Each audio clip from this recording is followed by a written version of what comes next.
Welcome to the backcourt breakdowns. You enter into the gym, cassette stand is this way, the fantasy seat over here, and do not get distracted by the cheerleaders because we're here to talk about basketball. Let's get it! Let's go! And one game was over before it started it, and the other might just flipped the entire series. The New York Knicks just embarrassed Philly, and the Timberwolves went into San Antonio and stole one. So what does that really tell us about this NBA playoffs?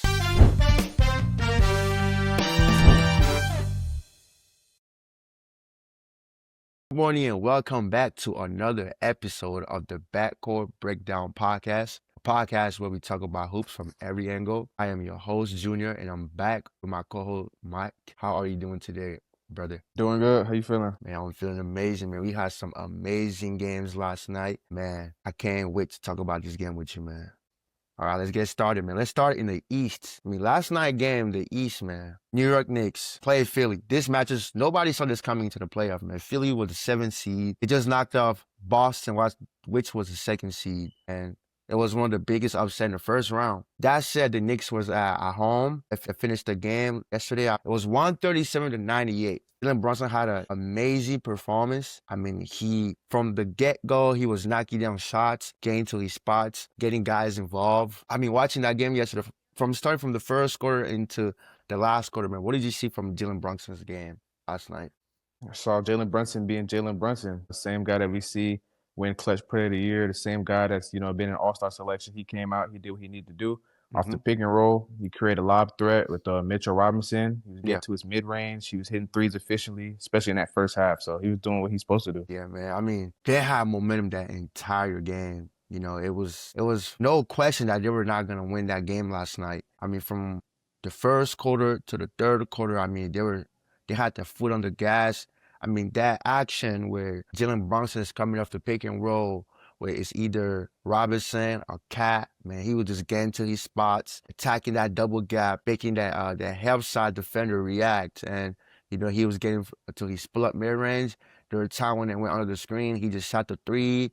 What can he not really do? To be 6 foot, I think 6'1" at his size and be able to manipulate the defense and know how to get to his spots. Jalen Brunson is a very special player. But we also got to talk about Joel Embiid, man. Joel Embiid last night, to start the game, I thought he was going to have a monster game because, he got to the free throw line very early. He was able to, like we always say, he liked to foul bit. He was able to manipulate that side of the game and get to the free throw line. But, as the game just kept going, the New York Knicks were able to just contain him. But my question is, do you think he's still suffering from the injury that he recently had? Do you think that's possibly holding him back to play at the highest level that we all know that he can play at? It's hard to tell because I know prior to this, he was injured.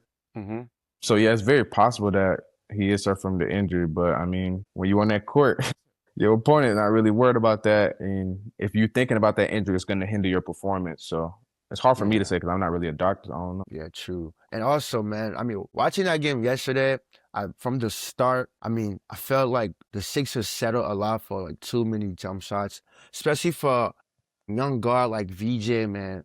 I watched the game yesterday. VJ was taking a lot. He took too many just stand still threes. He can make those, but he needs to be like putting pressure on the rim, and utilize the tools that he has in his bag because we all know he can get downhill, and that's like probably one of like the best things he's good at. And I didn't see any of that last night. So going to game 2, man, they're gonna be playing New York again. What could be a predicament we could be seeing? It's going to be tough, man, because that first game always matters the most a lot of times. So True. Phillies now, they gotta climb now. You know what I'm saying? You got to climb not only towards a better team, but it's going to be a mental thing. You got to face a mental adversity. True. You're down 1. They were able to come back down 3-1, but I don't think being down 3-1 to the New York Knicks will be the smartest thing to do because that New York team is way different to the Celtics. They have so many pieces, so many guys that can get you 15 to 20 points a night, man. Like, let's not forget about OG, Macau, Carl Anthony Town, They have bigs that can, move their feet, rebound, around the floor. So I think, the Sixers need to really, go back, watch film, see what they were doing wrong because, I really want to see them make it out the Eastern Conference All right, moving on, man. Let's talk about Timberwolves versus San Antonio, man. This was interesting matchup. I mean, San Antonio was the second seed, finished with 62-20. Minnesota was, I believe, the sixth seed. I mean, they just got done playing the Denver Nugget, which was a crazy series. You know, they were down all the star players. They were able to figure out a way, come together and win that game. Now you're playing the Spurs, man, a team that looks very good on paper, and you're able to find a way to win last night. I think Edward was back, had an amazing performance, had 18 points. I mean, tell me a little bit, man, from that. Let's talk about that first half, that first segment. The score was tied, I believe, 49-49. Both teams were playing with good energy. Tell me a little bit, man, what did you see watching that game yesterday? Starting the game, these two teams are very, very even. I didn't expect Ant-Man to come back as early, so I was excited to see him, and he did what he was supposed to. Was he the Ant-Man that we're used to seeing? Yeah. Nah, but he was, you know what I'm saying? He's still coming off an injury, so I don't expect him to come back going super, super, super crazy. But he did exactly what he was supposed to for his team. But yeah. All right, I want you to listen to this. 11 points, 15 rebound, 12 blocks. I mean, in the playoffs, I don't think I ever heard a stat line like that before. I mean, It's crazy. Wemby was exceptional last night on the defensive side too. Finished the game with 12 blocks. I mean, I was very impressed. And I was one of the guys I used to say, man, he's supposed to be doing that. He's 7'5". But watching that game last night, like, got me something. Like, we talk about guys being skilled on offense and, you know, are able to manipulate the defense and control the game. I think Wemby is able to do that on the defensive side where he's able to time guys when they're going up and he can block their shots. You know, he know when to rotate to the half side when somebody get beats and now he's rotating and he have these long arms and he's 7'5". So it's like he covers so much error on the defensive side of basketball. But also, what I saw last night was that the San Antonio Spurs is not a good defensive team when Wemby is not on the floor. And this is why. The Timberwolves last night was able to get to the inside the paint when he was on the floor. I mean, you have guys like Naz Reid, Shannon that played amazing again last night. He was getting downhill whenever he wanted to, got to his left hand, finished. When Wemby was in the game, I mean, those driving lanes weren't there because, I mean, even if you get beat, you rely on Wemby's rim protection. But when Wemby not be in the game sometime, I mean, this Timberwolves team was able to find ways to, you know, attack the paint and, you know, make the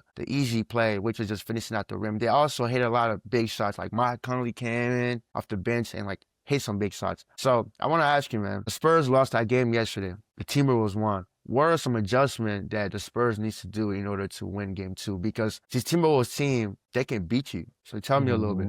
Some adjustments the Spurs have to make. Honestly, I don't think they have to make any crazy adjustments. I think they just have to figure out what they can do, like you said, when Wemby's not on the court. And then Wemby just have to play a little bit better offensively. I know you're asking a lot to be the defensive anchor and then come back and then kill offensively, but that's what, I mean, a lot of greats have to be two-way players, you know what I'm saying? So Sure.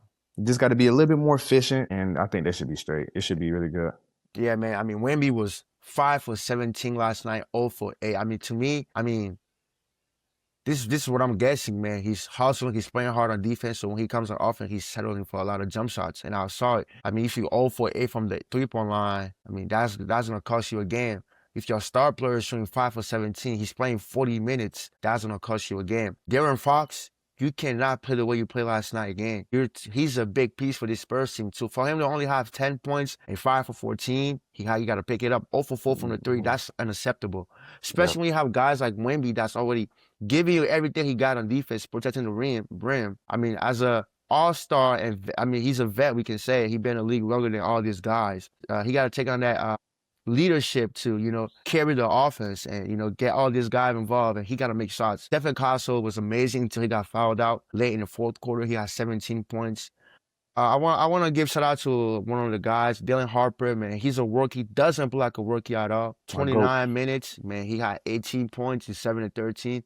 I mean, he was amazing last night. He made some big shots down the stretch. And I just believe, man, this first team, I mean, it was just one game. We're not going to really overreact, you know. Timberwolves also didn't play the best last night, I believe. I mean, Anthony Edwards came back. He only had 18 points. Shannon is 16. Mike Conley, 12. Julius Randle, 21. McDaniel, 16. You know, it was a team effort. You know, these guys just came and played together. It wasn't just a one-man show when AE came in. You know, he said, I'm back. I'm going to take over. I'm going to go back to be, you know, that superstar that y'all need me to be. I feel like he came to that game last night, understood, okay, this guy has been doing something that's working. I'm gonna come and I'm gonna add my leadership and who I am to it, and we're gonna elevate to the next level. And I think that's what we saw from AE last night. He was playing back to the basket. I know me and you talk a lot about him, just be able to get into that mid post and make some plays from there. And I think last night we saw that a lot when he posted up, got to the line, make some easy buckets. He knocked down some big shots, He hit that 3 to start the game. Everybody know he's back. Yep,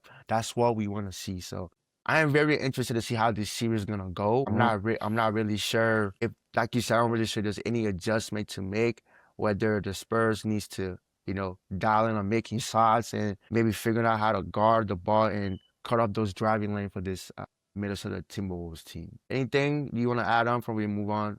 Nah, not really, since there's only 2 games yesterday. Yeah, man. All right, man. We're going to talk about some prediction for the NBA games tonight. The Detroit Pistons will be hosting the Cavs, and the Lakers will be playing OKC. OKC first seeds, man. They have all the momentum right now. They just beat the Sun, swept them full. The Lakers won the first playoff series in a while, beat the Rockets. Everybody's excited.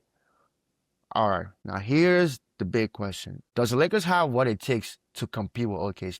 Yeah, they have what it takes to compete with OKC, but it's like an asterisk next to it. It's going to depend on certain things, right? Certain things got to click in order for them to compete. Right on. And me and you were talking a little bit about, how this Lakers team could possibly, win playing against OKC. Let's start first with some key matchup that we might be seeing. So, we all know Shea's going to come in and do what Shea does. LeBron James also. LeBron James has been amazing these players on so far. I think he's averaging like 25 right now. Austin Reeves is back for the Lakers. We're not sure if Luka will be back for. We don't know which game he'll be back for. But for this Lakers team, in order for them to compete with OKC, what do you think these Lakers players needs to do? They got to carry on the same momentum they had in the earlier games against Houston, for one. For two, we need these guys to hit shots, but not only hit shots, but be efficient, right? Because that OKC team is very, very, very young. They got fresh legs. And they don't make that many mistakes, right? We're talking about a team that's being compared to dynasties. So regardless of what people think of them, the metrics say something different. So LA got to come out and have very minimal mistakes, got to shoot with efficiency every single game in order to compete. Talking about this Lakers team, man. Listen, y'all. OKC is not the Rockets. Y'all cannot come in there thinking we're going to turn the ball over and everything will be fine. No. And we have seen teams when they play OKC and they turn the ball over, they're just going to get the ball and they're going to run. So the Lakers need to value every possession. They cannot turn the ball over. LeBron James can't turn the ball over. Marcus Smart can't turn the ball over. Like, your man, primary ball guys, they cannot turn the ball over because there will be high defensive pressure. Wallace is going to be pressuring the ball. Ludor is going to be pressuring the ball. Shea is going to be pressuring the ball. So it's going to be a lot of pressure on the ball. So guys need to take care of the ball and value the basketball. And like you said also, man, playing against a team like OKC, you will have to make shots. You can't have a bad shooting night. And if you do have a bad shooting night, you have to find other ways to score the basketball, which maybe get into the free throw line, layups, get on transition, like things of that nature. But there's something also we need to talk about, man. You think Jalen Williams will be back for that series or not? Will Jalen Williams be back? I'm not sure. I don't know what the injury is, but he will play a role. He plays a big role in their team as well. So, but I'm not sure what injury he has. Because I'm looking at the matchup and everything right now. So they're probably gonna have Ludor guarding LeBron. I'm pretty sure. I'm thinking Shea will be matched up with Austin Reeves or Marcus Smart. Chet, of course, will be with DeAndre Ayton. I don't know if Heinstein is back or not. I'm not sure. I remember seeing him play versus the Sun. Or you have Heinstein. The OKC team is just so deep. And here's what I think, bro. This is what I think. And we were talking about this yesterday, bro. Every player in the Laker team need to understand that we're playing against a team that we have limited mistake and limited room to make error, Because when you have guys like Shea that can get you 30 every given night, Ludor that turns into Stephen Curry out of nowhere, going 4 for 4 from the line, Wallace that can hit a shot. Like, everyone that OKC team is a threat, So when you play against a team that are full of threat, you can't really do too many mistakes, You have to be dialed in from the beginning, from the jump, and make sure that you're like locked in on your excitement, You You can have any mental lapses, or it's gonna cost you the game. But yeah, anything else you want to add on for this Lakers versus OKC game that we're gonna be watching tonight? Hopefully LeBron can turn back the clock and defeat Father Time, man. Man, Let's just make it a good series. I just want yeah, to see a good series. That's yeah, I it. want to see it too, man. I got Lakers in 7, man. Look, if we can drag them all to a game 7, I know they sound insane. I'm gonna be like, man, ain't no way. OKC in 4 or 5, but listen, bro, look. I'm not a Laker fan, but LeBron for the Lakers, so I'm a Laker fan. But we must believe, and by believing, we might get there. And I believe that if this Laker team compete at the highest level that we all know that they can, and everybody is locked in on the excitement, we have a pretty good chance to compete and maybe drag this OKC team maybe to a game 7 when we get a chance to maybe win this series. All right? But yeah, man. As y'all leave the gym, make sure you pick up your Skittles wrappers, your Starburst wrappers, your nachos trays, and deuces. Deuces, man. It's Backcourt Breakdown Podcast, and we out. Hey.